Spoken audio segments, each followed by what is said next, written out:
Bonjour à toutes et à tous. Dans l'actualité des idées aujourd'hui, la crise du néolibéralisme entraînera-t-elle dans sa chute la démocratie libérale? Des révoltes récentes, comme celle des Gilets jaunes, ont reposé cette question à nouveau frais. Le philosophe Jean-Claude Monod propose dans son dernier essai L'art de ne pas être trop gouverné d'y répondre en reprenant le concept de crise de la gouvernementalité pensé par Michel Foucault.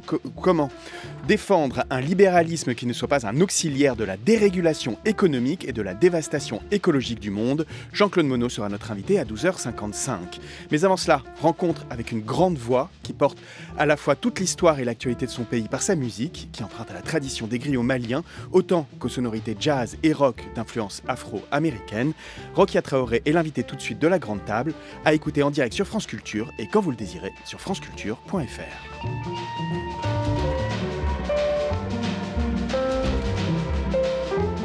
La Grande Table, Raphaël Bourgois. La France l'avait découverte à Angoulême en 1997 au festival Musique Métis, l'année même où elle était sacrée lauréate du concours Découverte RFI. 6 albums plus tard et une fondation pour la création au Mali à son actif, l'artiste Rokia Traoré se voit consacrer un week-end spécial à la Philharmonie de Paris du 4 au 6 janvier prochain. Sont prévus 3 concerts et de nombreux ateliers. Elle est l'invitée de la Grande Table. Bonjour Rokia Traoré. Bonjour. Et bonne année. À vous aussi.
Rokia Traoré, vous avez su dessiner les contours d'un style musical unique, nourri de la connaissance des griots, la source de l'histoire au Mali, ce sont vos propres mots, autant que, donc, je le disais, de nombreuses références musicales, blues et jazz, à l'instar d'une Billie Holiday ou de Myriam Makeba, auquel vous vous référez assez souvent. Une musique également imprégnée de vos engagements pour les femmes, pour les réfugiés, comme dans la chanson qui donne le titre de votre dernier album, Nesso, chez moi. Là, c'est Kenya qu'on entend, qui est une autre chanson issue de cet album.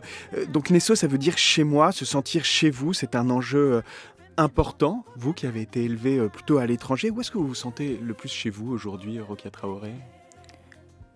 J'ai toujours eu ce besoin de retourner au Mali, dans les grands moments de bonheur, mais aussi les grands moments de tristesse.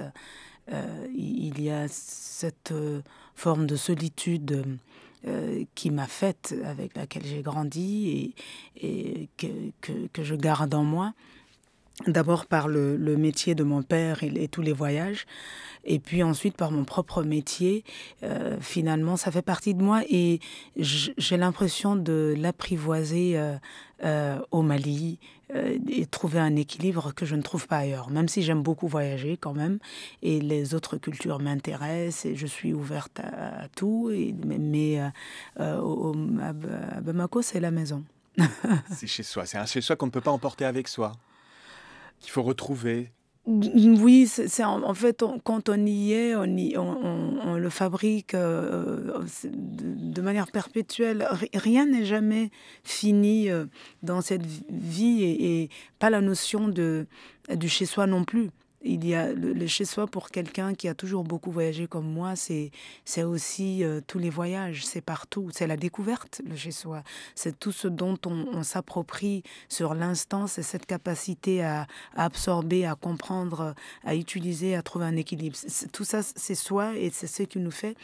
Et ça fait que finalement, on garde une chose, une notion de la vie, c'est cette reprise de tout en permanence. C'est pour ça que avoir une ville, une langue ou des langues, des personnes, des attitudes qu'on a comme ça en souvenir depuis tout petit et qui est finalement ce à quoi on revient à chaque fois est très important pour quelqu'un comme moi. Des sonorités Bamako. aussi. Des Voilà. sonorités aussi, évidemment, pour vous, la musicienne Rokia Traoré. Alors, comme il y a des rétrospectives de grands peintres, ces 3 soirées à la Philharmonie de Paris donnent l'occasion d'explorer les différentes facettes de votre travail, mais aussi de raconter une histoire plus longue. 3 concerts donc. Le premier sera consacré à l'Empire mondé, le second à l'épopée de Soundiata Keïta, qui unifia et donna une première constitution à l'Empire du Mali. On est au XIIIe siècle, donc il y a déjà bien longtemps de cela. Et enfin, le 3e concert reprendra votre dernier album, Nesso. Pourquoi fallait-il inscrire votre histoire personnelle, votre histoire d'artiste, dans cette longue histoire du Mali, Rokia Traoré? Parce qu'elle m'a faite, cette histoire du Mali. Je viens de là, ma famille est mandingue à la base, et puis ils sont devenus les Bambara, qui en fait, Bambara signifie renégat. C'est ceux qui sont partis pour différentes raisons, qui se sont rebellés, des fois en raison de la religion ou pour des querelles intrinsèques et qui ont bougé ailleurs. Donc le reste du Mali, les familles et les ethnies se sont constituées ainsi. Et puis, toute cette histoire m'a beaucoup intéressée très tôt parce que je ne grandissais pas au Mali. Et plus je la découvrais, plus elle m'intéressait, et mon intérêt pour la musique a rendu ce lien encore plus fort, parce que l'histoire de cette partie de l'Afrique a été fortement préservée grâce à une organisation dans le milieu culturel et artistique qui n'a pas d'égal de nos jours. C'est très difficile à décrire. C'est vrai qu'on l'a réduit au griot, alors que c'est beaucoup plus compliqué et sophistiqué. Donc tout ça, l'intérêt pour tout ça m'a construit et a construit ma carrière au fil du temps.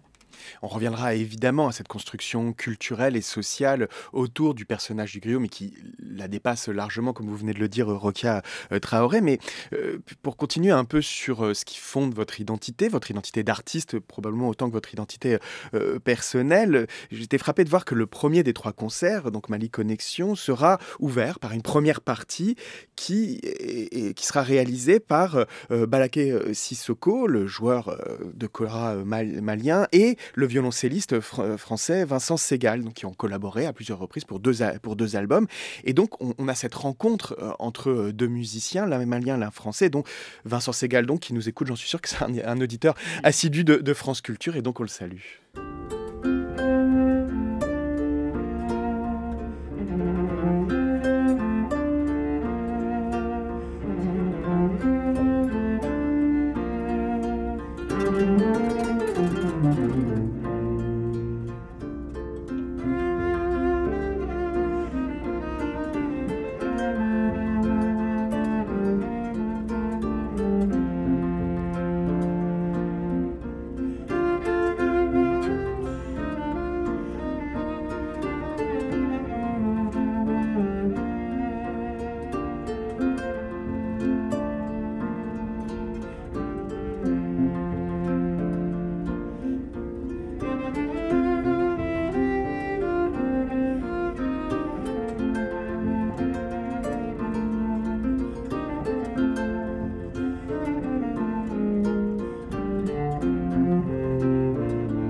La kora de Balaké Sissoko, le violoncelle de Vincent Segal. C'était important pour vous, Rokia Traoré, de commencer par un concert qui mette l'accent sur le métissage des musiques? Oui, parce que finalement, c'est vrai que il faut des projets comme ça pour que l'on s'en rende compte, mais l'histoire même de la musique, très très liée, l'histoire de la musique contemporaine européenne est très très liée à l'Afrique, à travers l'esclavage, c'est cette seule liberté que les esclaves ont pu emporter avec eux, leur voix et leur notion de leur culture qu'ils avaient, qu'ils ne pouvaient plus s'exprimer qu'à travers le chant, qui est devenu le blues, puis le jazz classique, puis le jazz, puis le rock. Donc le métissage, il est là depuis toujours. Et ce genre de métissage comme celui qui unit les œuvres ou l'œuvre de Balaké Sissoko et Vincent Segal a quelque chose de sain et joyeux, de fête, même qu'on est finalement à nos époques où il y a une liberté possible.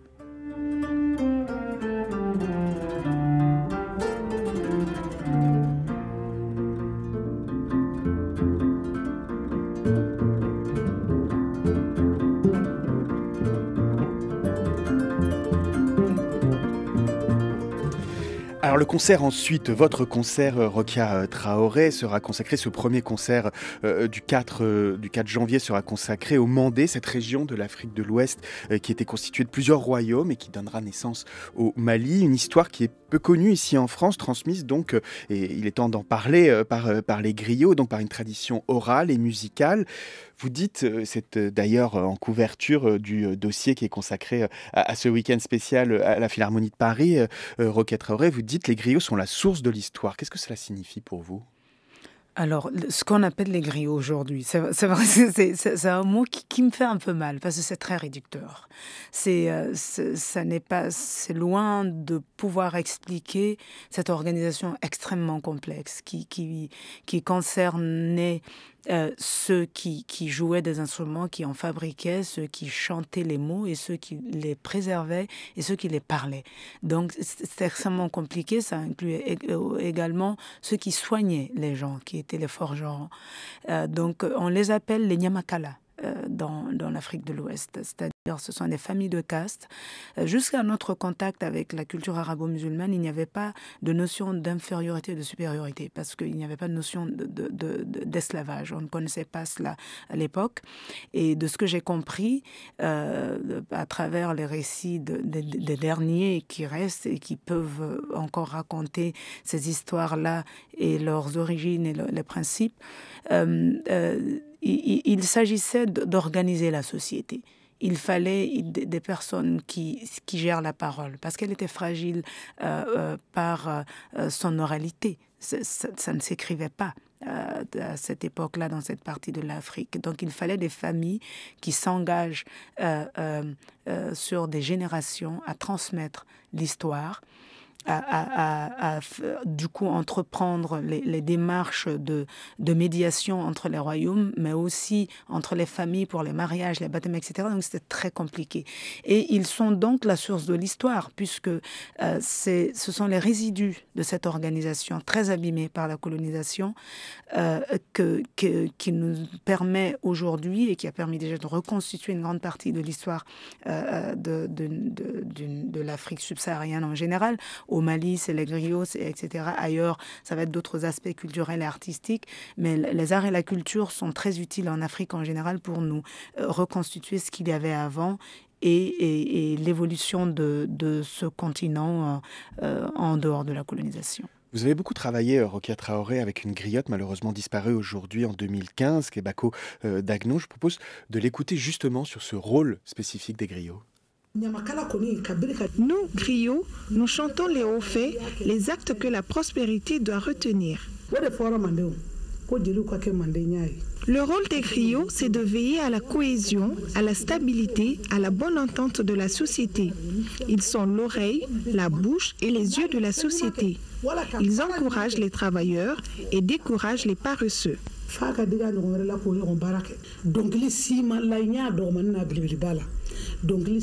Chaque chanson doit avoir une signification. Seulement, voilà, aujourd'hui, on aime trop la facilité et l'argent facile. La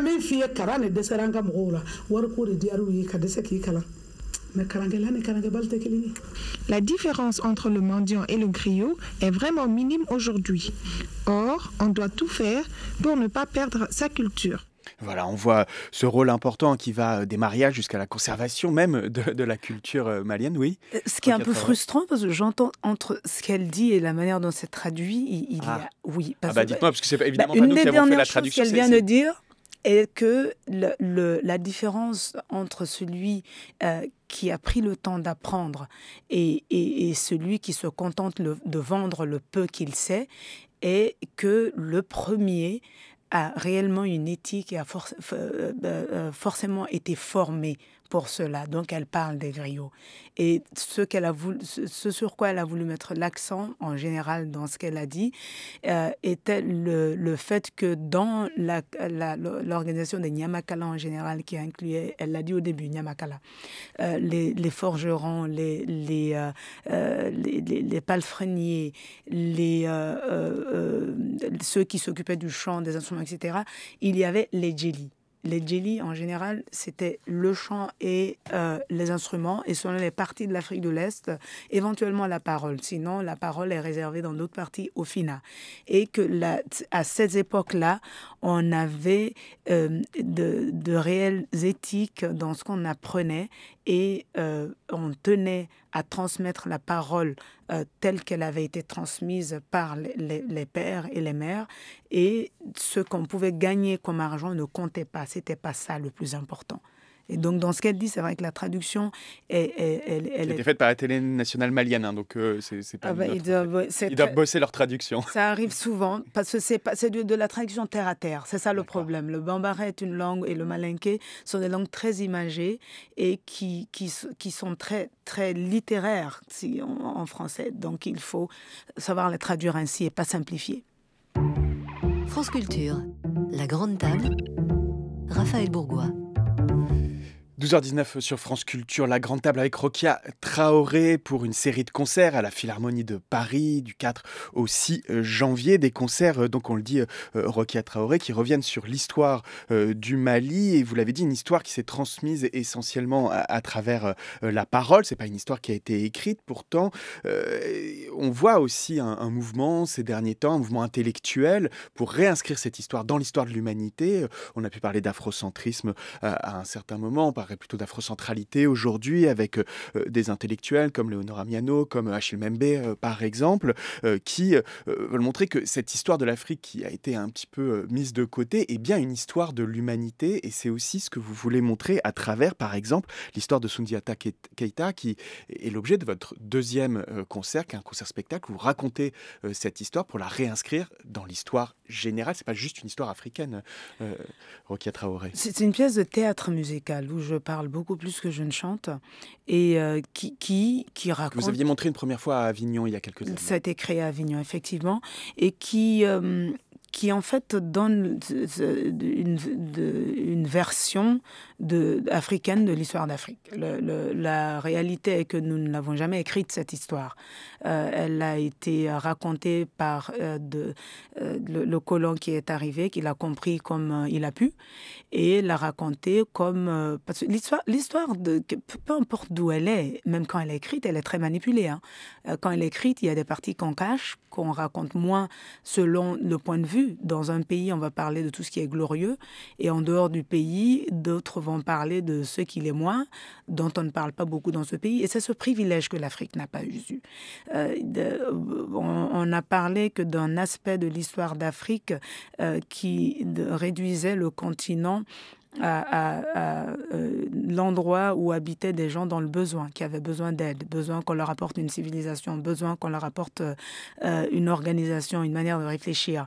Et bien, c'est pas le cas. Donc, on arrive à des époques où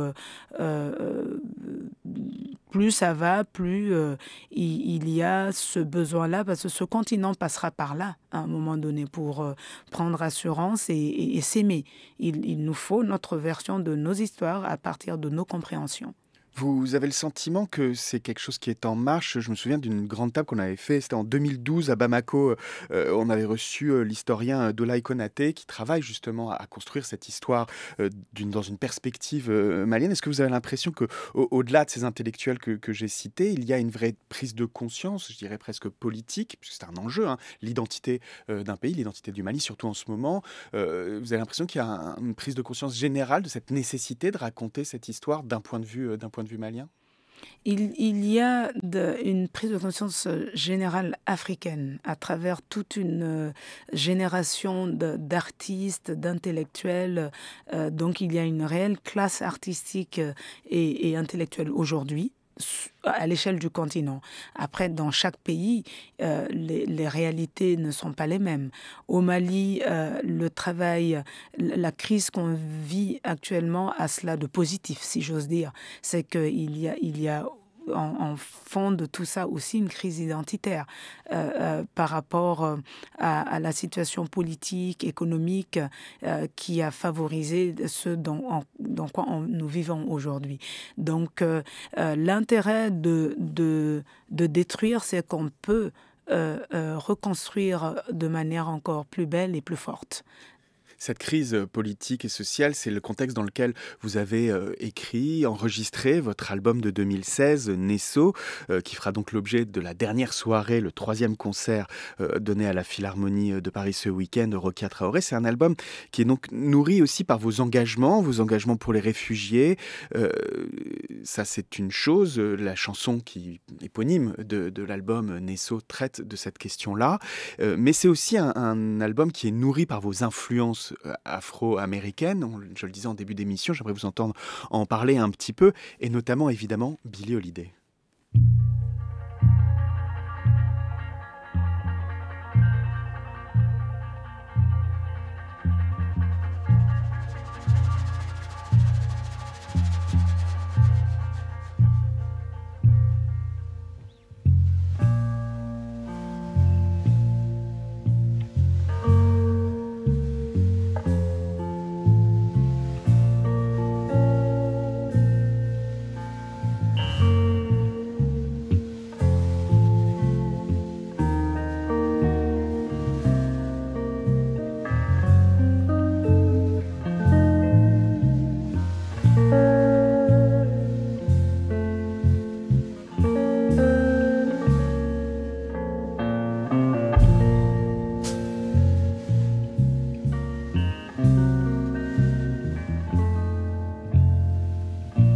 Southern trees bear a strange fruit, blood on the leaves and blood at the root, black bodies swinging in the southern breeze, strange fruit hanging from the poplar trees. Strange Fruit, la chanson de Billie Holiday qui traite évidemment de la question du racisme, de la ségrégation. Strange Fruit, ce sont les corps suppliciés des Noirs qui ont été lynchés dans le sud ségrégationniste des États-Unis. Rokia Traoré, c'est évidemment une chanson très très forte qui rappelle cette histoire et qui est aussi une histoire de la musique, vous l'avez dit, l'histoire du jazz, on l'entend. C'est une musique qui est importante pour vous. Comment est-ce que vous définiriez votre style musical, Rokia Traoré? Est-ce que vous avez déjà fait cet exercice? Non, je suis quelqu'un de très libre en musique. J'ai envie d'interpréter ce qui me touche et de mélanger des choses qui me touchent, de m'inspirer ou de ce qui me touche. Et à partir de là, je ne sais pas si c'est encore possible de créer un style musical. Les styles musicaux se créent au fil des ans. Au fil des ans. Et des décennies. Voilà. Et des voyages aussi, des influences. Des voyages, voilà. Plus ils sont longs, plus le mélange est intéressant.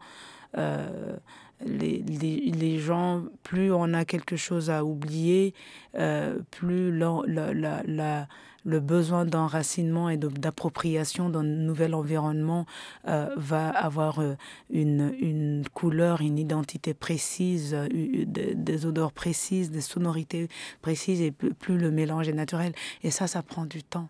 Ce processus, c'est à travers des générations. Et c'est un processus qui accompagne évidemment l'histoire contemporaine, l'histoire sociale. Cette chanson de Billie Holiday, c'est évidemment la question du racisme qui n'est évidemment pas derrière nous, mais de la ségrégation qui, elle, est un petit peu plus.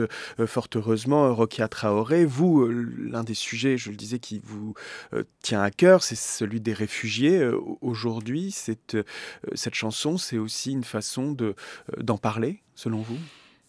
Vous savez, il y a énormément de problèmes complexes, identitaires et sociaux avec l'Afrique et les nations noires en fond encore de nos jours. Et le point commun, moi, du haut de ma quarantaine d'années, que je trouve à tous ces problèmes, c'est ce mauvais premier contact entre la terre des Noirs et le reste du monde. D'abord l'esclavage, ensuite la colonisation. Tout cela a laissé une image extrêmement négative de la compréhension de ce continent et de ceux qui en viennent au reste du monde, mais aussi des habitants du continent. Oui, on le voit aujourd'hui avec ces accusations de recolonisation à l'égard de la France, avec l'intervention Barkhane, par exemple. Nous avons, il faut vraiment se mettre, pour une fois, du côté de l'Afrique et des Africains pour comprendre. C'est vrai que c'est pas évident parce qu'une poignée de gens sont allés mener la colonisation, mais ce sont des nations entières qui l'ont subi, des générations entières qui en subissent les conséquences sociales, psychologique, et du coup nous ne vivons pas les choses de la même façon. Et des fois, la manière de l'exprimer peut être violente, mais nous avons la sensation, que ce soit sur notre continent ou quand nous voyageons, que nous sommes d'abord vus comme des personnes qui viennent de ce continent. Et donc, nous devons prouver que nous sommes africains ou noirs, mais, et ce mais, plus ça va, moins c'est supportable en tant qu'Africain. Pour le comprendre, pour le concevoir, Rokia Traoré, on peut écouter votre musique. Ce sera l'occasion ce week-end, lors de 3 concerts, donc du 4 au 6 janvier à la Philharmonie de Paris. Je vous remercie d'être passé par la Grande Table, de vous être accueilli. Merci beaucoup. France Culture, l'esprit d'ouverture.